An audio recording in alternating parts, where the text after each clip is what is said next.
அனைவருக்கும் இனிய காலை வணக்கம். இன்றைக்கி நம்ம என்ன பார்க்க போகிறோம்னா தினத்தந்தியுடைய குறுக்கெழுத்து போட்டி பார்க்க போகிறோம். இன்றைக்கி டேட் என்னென்னு பார்த்தீங்கன்னா 22/6/2026 திங்கட்கிழமை 22 ஜூன் 2026. வாங்க சால்வ் பண்ண ஆரம்பிக்கலாம்.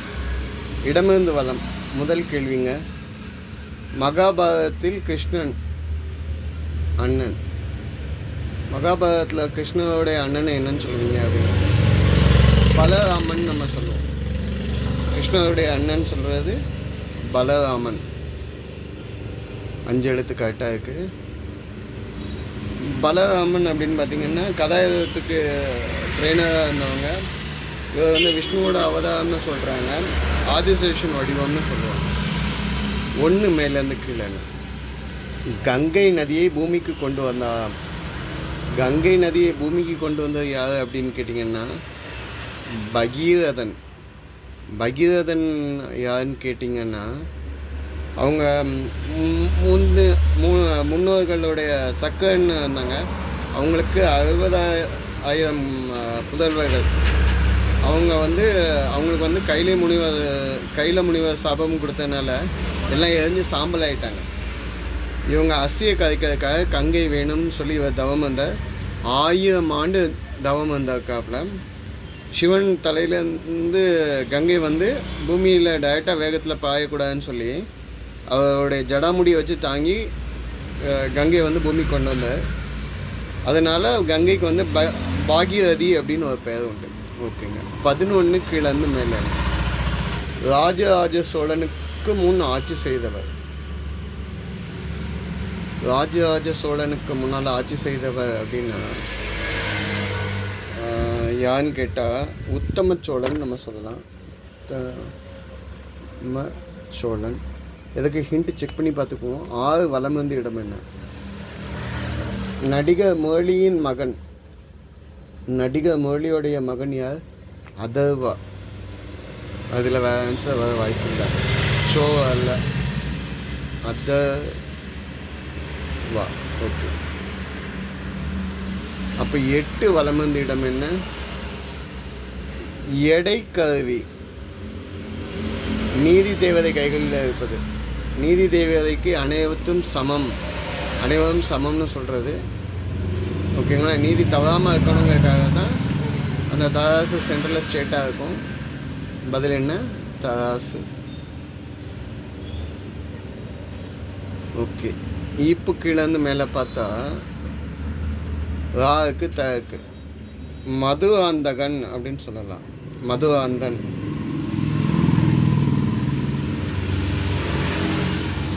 மது இந்தன்.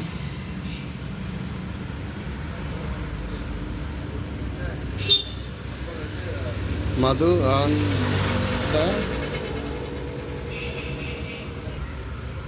ஆந்தகன். ஓகே. மது ஆந்தகன் யாருன்னு சொன்னால் மது ஆந்தகனா? சரிங்க. மது ஆந்தகன் அப்படின்னு யாருன்னு கேட்டிங்கன்னா நம்ம கண்டராதித்தன் செம்பியன் மாதேவியோடைய மகன்.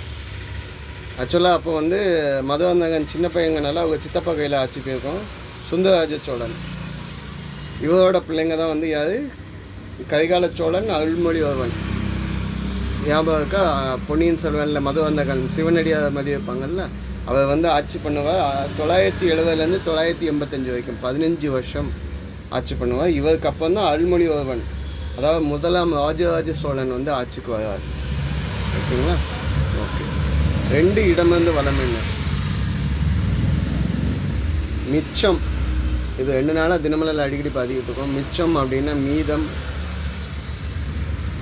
மீதி, இல்லைன்னா பாக்கின்னு கூட இன்றைக்கி தினமலரில் சால்வ் பண்ணோம். கடைக்கு பிச்சுட்டு போயிட்டு வந்து மிச்சம் எவ்வளோ மீதம் எவ்வளோ இருக்குன்னு சொல்லுவோம்ல, ரிமைனிங். ஓகே. 3 மேலேருந்து கீழே என்ன? மர வேலைகள் செய்பவர்.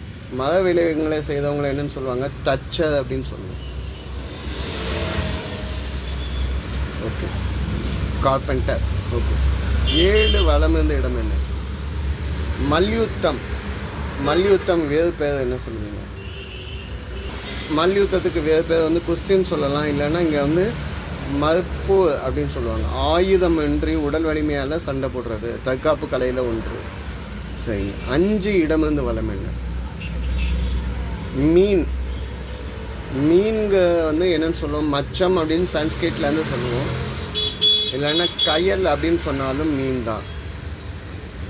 இது கரெக்டானு செக் பண்ணி பார்ப்போம். 4 மேலேருந்து கீழே என்ன?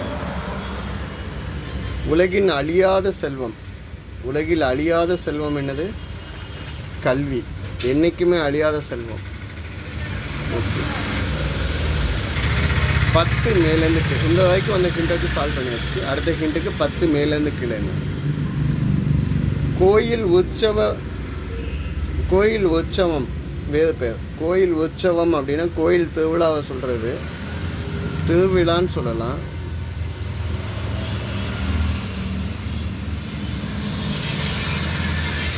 ஓகே, நீங்கள் திருவிழான்னு சொன்னீங்கன்னா 15 இடமிருந்து வளம்னா 2வது எழுத்து பி இருக்குங்க. ஒரு டேஷ் என்பது 100 கிலோ. நெல்லெல்லாம் 100 கிலோ எடை போடுறீங்கன்னா அது என்னன்னு சொல்லுவாங்கன்னா ஒரு குவிண்டால். ஒரு குவிண்டால் அப்படின்னா எக்ஸாக்டாக 100 கிலோ. சரிங்களா? 1000 கிலோன்னா ஒரு டன்னுன்னு சொல்லுவோம். ஒரு குவிண்டால் அப்படின்னா 100 கிலோ. ஓகே. 17 கீழேருந்து மேலே 2வது எழுத்து டா இருக்குங்க. ஸ்பெயின் டென்னிஸ் வீரர் ரஃபேல். 2வது எழுத்துக்கு டா இருக்கனால நடால். Rafael Nadal. இவர் வந்து இந்த களிமண் கிரவுண்டில் வந்து இவர் அடிச்சுக்கிறதுக்கு ஆளே இல்லை. அதனால் இவர் கிங் ஆஃப் கிளேன்னு சொல்லுவாங்க. ஓகேங்க. 13 இடமிருந்து வலம் என்ன? காவிரி துணை ஆறுகளில் ஒன்று. காவிரியுடைய துணை ஆறு அப்படின்னு கேட்டிங்கன்னா இதுக்கு ஹிண்ட் எதுவும் அதான் செக் பண்ணி பார்ப்போம். 12 மேலேருந்து கீழே என்ன? இசையமைப்பாளர் பாடகர் ரவிச்சந்திரன் டேஷ் ரவிச்சந்திரன் அப்படின்னு கொடுத்துட்டாங்க. ரவிச்சந்திரன் அவர்களோட பையன், ரஜினி மருமகன் யார்? அனிருத். ஓகேங்களா? ஓகே. இப்போ 13 இடமிருந்து வலம் பார்ப்போம். காவிரி துணை ஆறுகளில் ஒன்றுன்னா பவானி சொல்லலாம், அமராவதி சொல்லலாம், நொய்யல் சொல்லலாம், பாலாறு சொல்லலாம். நான் இங்கே வந்து பவானி சொல்கிறேன். பவானி அப்படிங்கிறது நீலகிரி மலைத்தொடரில் உண்டாகி காவிரியில் வந்து கலக்கு. அப்போ அமராவதி சொன்னீங்கன்னா கேரளாவில் உருவாகி திருப்பூர் வழியாக வந்து கரூர் வழியாக காவிரியில் கலக்கு. நொய்யல் வந்து மேற்கு தொடர்ச்சியில் உண்டாகி கோயம்புத்தூர் திருப்பூர் வழியாக கலக்கு. அப்போ பாலாறு வந்து ஈரோட்லேருந்து காவிரியில் கலக்கு. ஓகேங்களா?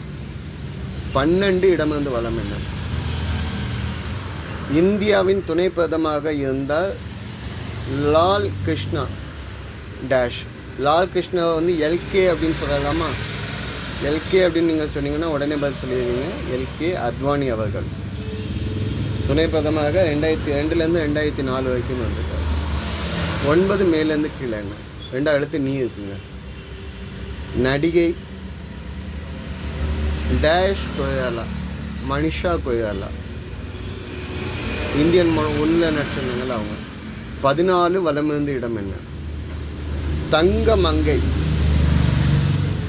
என பெயர் பெற்றவர் பிடி உஷா.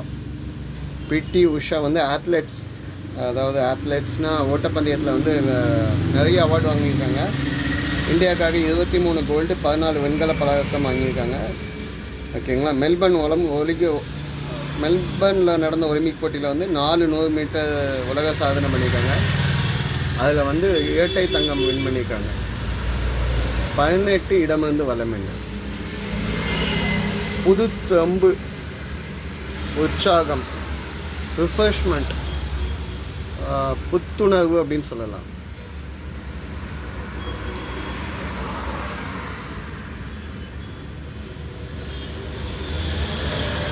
புத்துணர்வு. ஓகே. 18 இடமிருந்தலாம். ஓகே. அப்போ 16 மேலேருந்து கீழே என்ன? 2வது எழுத்து 3 சொல்லி படித்து கொண்டே இருப்பவர். படிச்சுக்கிட்டே இருக்கவங்க வாழ்நாள் முழுக்கவும் படிக்கலாம். படிச்சுக்கிட்டே இருக்கவங்கள வந்து ஸ்டூடெண்ட் சொல்லலாம். மாணவர்கள். மாணவர். ஓகே. 19 கீழேருந்து மேலே. அச்சம், பயம், வேறு என்ன சொல்லலாம்? பீதி, பேம், திகில். இங்கே 2 எழுத்துங்கனால பீதின்னு சொல்கிறேன். 19 இடமிருந்து வலம் என்ன? இதுதான் கடைசி கேள்விங்க. இந்திய அரசியல் சாசனத்தை எழுதியவர், இந்திய அரசியல் சாசனத்தை உருவாக்கிய சட்டம் எது அப்படின்னு சொல்லலாம். அம்பேத்கர் அவர்கள் உண்டாக்குன சட்டம் வந்து இன்னுமே நம்ம யூஸ் பண்ணிகிட்டு இருக்கோம். ஓகேங்களா? எத்தனை வருஷமா? 46லேருந்து 49, 1946லேருந்து 49 வரைக்கும். ஆனால் இங்கே அம்பேத்கருக்கு எழுதுறதுக்கு நிறைய இடம் இருக்குது. அதுக்கப்புறம் 4 இடம் இருக்குது. அம்பேத்கர் வந்து என்னென்னு சொல்லுவாங்கன்னா PR அம்பேத்கர் அப்படின்னு சொல்லுவாங்க. PR அப்படின்னா என்னென்னு எழுதலாம்?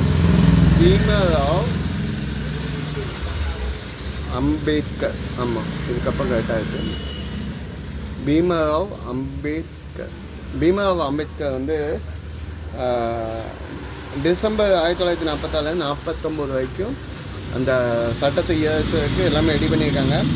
எப்போ அமலுக்கு வந்ததுன்னா ஜனவரி 26, 1950லேருந்து. இவர் வந்து சமூக சீர்திருத்தத்துக்காக வாழ்நாள் முழுசும் போராடியவர். சரிங்களா? அவரை பற்றி நிறைய பேசலாம், நிறைய சொல்லவும் செய்யலாம். அவ்வளோ பெரிய மனிதர்கள் அவர். இதில் எதுவும் தப்பாக சொல்லியிருந்தால் கமெண்ட்டில் கொடுங்க. இன்றைய வார்த்தை விளையாட்டும் ட்ரை பண்ணி பார்க்கலாம். ஓகேங்களா?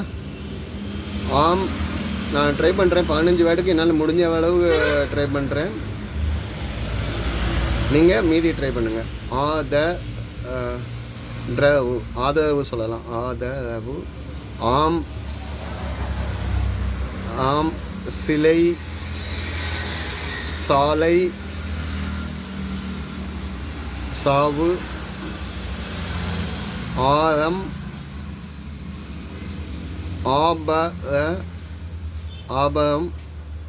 ஆரம் சொல்லலாம். ஓகேங்களா? ஸோ இதெல்லாம் நீங்கள் ட்ரை பண்ணி பாருங்கள். உங்களால் எத்தனை வேர்ட்ஸ் ஆன்சர் கண்டுபிடிக்க முடியுமோ வீடியோ பாஸ் பண்ணி வச்சுட்டு கண்டுபிடிங்கள் வித்தியாசத்தையும் நீங்கள் ட்ரை பண்ணி பாருங்கள். 6 வித்தியாசங்கள். ஆன்சர் கண்டுபிடிச்சிங்கன்னா கமெண்ட்டில் கொடுங்க. எதிர்பார்க்குறேன். தப்பாக எதுவும் சொல்லியிருந்தா கூட அதையும் கமெண்ட்டில் கொடுங்க. நன்றிங்க.